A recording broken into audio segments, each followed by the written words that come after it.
சொந்தங்களுக்கு சந்தோஷமான காலை நேர வணக்கம். மங்களம் பொங்கும் நவராத்திரி நிகழ்ச்சியினூடாக உங்களை இரண்டாவது நாளில் சந்திப்பதில் பெருமகிழ்ச்சி. ஒவ்வொரு வருடமும் நவராத்திரி கால பகுதியில் துர்கா தேவி ஒவ்வொரு வாகனத்தில் வலம் வந்து எமக்கு அருளாசி தருவது வழக்கம். இம்முறை யானையில் வலம் வந்து அருளாசி தருவதாக சான்றிதழ் கூறுகின்றன.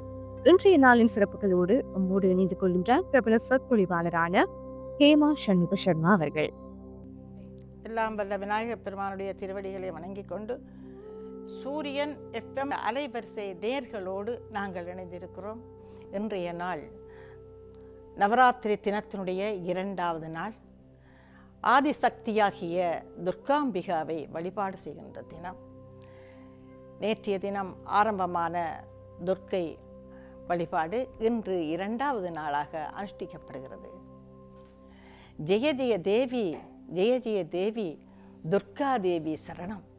துர்க்கை அம்மனை தொழுதால் எங்கும் துன்பம் பறந்தோடும். தர்மம் காக்கும் தாயும் அவளே, தரிசனம் கண்டால் போதும் கர்ம வினைகளும் ஓடும். எல்லா விதமான நன்மைகளும் எங்களுக்கு வந்து சேரும். எனவே கர்ம வினைகள் எல்லாம் அவளுடைய திருவருளாலே ஒவ்வொரு ஆத்மாக்களிலிருந்து விடுபடக்கூடிய தினம்தான் இந்த தினம். எத்தனையோ கர்மாக்களை நாங்கள் செய்திருப்போம். இந்த கர்மாக்களுடைய பலனை அனுபவிக்க வேண்டி வரும். அப்படியான கர்மாக்களிலே எத்தனையோ துயரங்கள், வேதனைகள் நிறைந்த அனுபவங்களையும் நாங்கள் பெறுவோம். இந்த வாழ்க்கை எங்களுக்கு கசப்பானதாக அமைந்துவிடும். இல்லை, துர்காம்பிகாவை வழிபாடு செய்தால் இந்த கர்ம வினைகள் எல்லாம் மூடும். தெய்வ நம்பிக்கையோடு நாங்கள் அவளை அணுகினால் அவளுடைய திரு அருட்கடாட்சம் எங்கள் மீது பாய்கின்ற பொழுது நாங்கள் புனிதப்படக்கூடிய ஆத்மாக்களாக ஆகிவிடுவோம், புனிதர்களாக ஆகிவிடுவோம். மனிதர்களாக இருப்பவர்கள் புனிதர்களாக மாறுவதற்கு அவளுடைய அருட்கடாட்சம் தேவை. ஏன், அவள் ஆதிபராசக்தியினுடைய ஒரு ரூபபேதங்கள் ஒருத்தியாக விளங்குபவள். ஆதிபராசக்தி சிவப்பரம்பொருளுடைய இடது பாகத்திலே பாக தேவியாக வீற்றிருப்பவள். அவளை வழிபாடு செய்தால் எல்லா நலன்களும் எங்களுக்கு கிடைக்கும். ஏன், சிவனை இயக்குபவள் ஆதிபராசக்தி அல்லவா? அவளின்றி ஒரு அணுவும் அசைய முடியாதல்லவா? சிவன் கூட சக்தியால் தான் இயங்குகிறார். அதனாலேதான் சிவநடனத்திலே இடது பதம் தூக்கி ஆடுகின்ற பொழுது தூக்கிய திருவடியாக அமைபவள் ஆதிபராசக்தி அல்லவா? அவள்தான் தன்னுடைய திருப்பாதங்களிலே அதனுடைய வடிவத்திலே ஆன்மாக்களே ஓடிவாருங்கள், எங்களுடைய சிவப்பரம்பலுடைய திருப்பாதங்கள் இங்கே காத்திருக்கின்றன, ஓடிவாருங்கள், அவருடைய பாதங்களிலே உங்கள் தலையை வையுங்கள், சிரத்தை வையுங்கள், அவர் உங்களை மன்னித்து தன்னோடு இணைத்துக் கொள்வாள் என்று அந்த பாதங்கள் அடியவர்களுக்கு உணர்த்துகின்றன. ஆகவே இடது கரமும் அதற்கு உதவுகரமாக அமைய சிவ நடனத்திலே ஆதிபராசக்தியினுடைய பங்களிப்பு முதன்மையாகிறது. அதே போன்றுதான் அகில உலக இயக்கங்களுக்கும் ஆதிபராசக்தியினுடைய இயக்கம்தான், சக்தி தான் முதற் பொருளாகிறது என்ற வகையிலே அவளுடைய நாமபேதத்திலே ஒன்றான துர்க்கை அம்பாளை நாங்கள் வழிபாடு செய்கிறோம். மனதிலே திடம் வேண்டும், உள்ளத்திலே எம்பெருமாட்டியனுடைய சிந்தனை வேண்டும். அனுதினமும் அவளையே சிந்தித்து கொண்டிருக்க வேண்டும். அன்னையே, உன்னுடைய திருவருளால் தான் நான் இயங்குகிறேன், என்னிடம் ஒன்றுமே இல்லை என்று இரு கரங்களையும் நீட்டி அவளுடைய திருப்பாதங்களை வழிபட்டால் அவளுடைய சக்தி எம்பெருமானை இயக்க, எம்பெருமானுடைய அருட்சக்தி ஆத்மாக்களிடம் புகுந்து கொள்ள ஆத்மாக்கள் புனிதமடைகிறார்கள். அப்பொழுது இறைவனோடு இணைந்து கொள்ளுகிறார்கள். இறை சக்தி ஒவ்வொருவருடைய உள்ளத்திலும் பாய வேண்டும். இதுதான் சக்தி வழிபாட்டினுடைய முதன்மைத்தன்மை. ஏன் சக்தியை வழிபடுகிறோம் என்று ஒவ்வொருத்தரும் கேட்பார்கள்.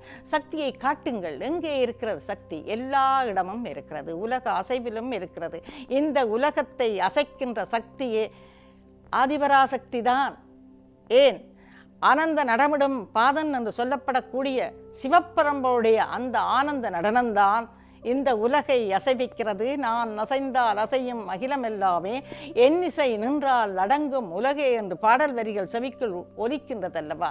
அந்த பாடல் வரிக்கு சொந்தமான இயக்கத்துக்குரியவளே இந்த சக்தி தான்.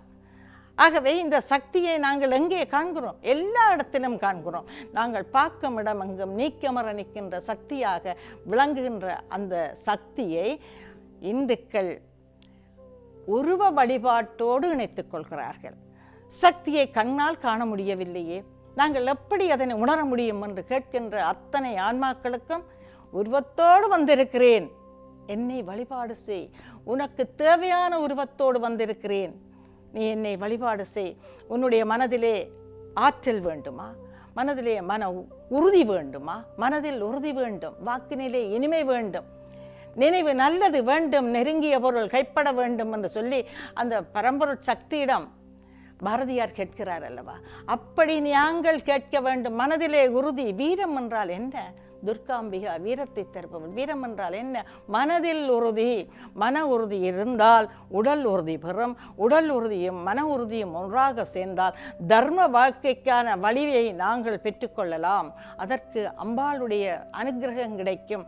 அம்பாளை வழிபாடு செய்து அவளுடைய அனுக்கிரகத்தை பெற்றுக்கொண்டு இவ்வுலக வாழ்க்கையை நாங்கள் சிறப்பாக நிறைவு செய்தோமாக இருந்தால் அவ்வுலக வாழ்க்கையிலே எங்களுக்கு சிறப்பான இடம் கிடைக்கும் என்று இந்துக்கள் நம்பிக்கை கொள்கிறார்கள். காலங்காலமாக இருந்து வருகின்ற நம்பிக்கை இது. வேதங்கள் முதலாக உபநிடதங்கள் முதலாக எங்களுக்கு கூறி வருகின்ற செய்திகள் இவை. இதனால் தான் நாங்கள் எம்பெருமாட்டியை இந்த நவராத்திரி காலங்களிலே சிறப்பாக வழிபாடு செய்து அவளுடைய அருளை பெறுகிறோம். எல்லோரும் அம்பாளுடைய வழிபாட்டோடு இணைந்திருக்க வேண்டும். இணைந்திருக்கின்ற காலங்கள் இவை சந்தோஷமான காலங்கள். வேதனைகளை மறந்து, சோதனைகளை மறந்து, கஷ்டங்களை மறந்து எல்லோரும் அம்பாளுக்குரிய அடியவர்களாக மாறுகிறோம். அப்பொழுது அம்பாளுடைய திருவருட்கடாட்சத்தை பெறுகின்ற சந்தோஷம் எங்களுடைய உள்ளத்துக்கு கிடைக்கிறது. அதனோடு நாங்கள் எங்களுடைய வாழ்க்கையை வழிநடத்தி கொண்டிருந்தால் எல்லாம் வல்ல அம்பாளுடைய சக்தி எங்களுக்கு நல்வாழ்வை தரும் என்று கூறி விடைபெறுகிறோம். வணக்கம். மகிஷாசுரனை வதம் செய்து மகிஷாசுர வர்த்தினி என பெயர் பெற்ற துர்காதேவியும் 2ஆம் நாள் சிறப்புகளோடு உங்களை சந்திப்பதில் பெரும் மகிழ்ச்சி. நாளைய தினம் துர்காதேவிக்கான 3ஆவது நாள் தொடர்பான சிறப்புகளோடு உங்களை சந்திக்கும் வரை விடைபெற்று செல்லும் நான் உங்கள் பல்லவி. நன்றி.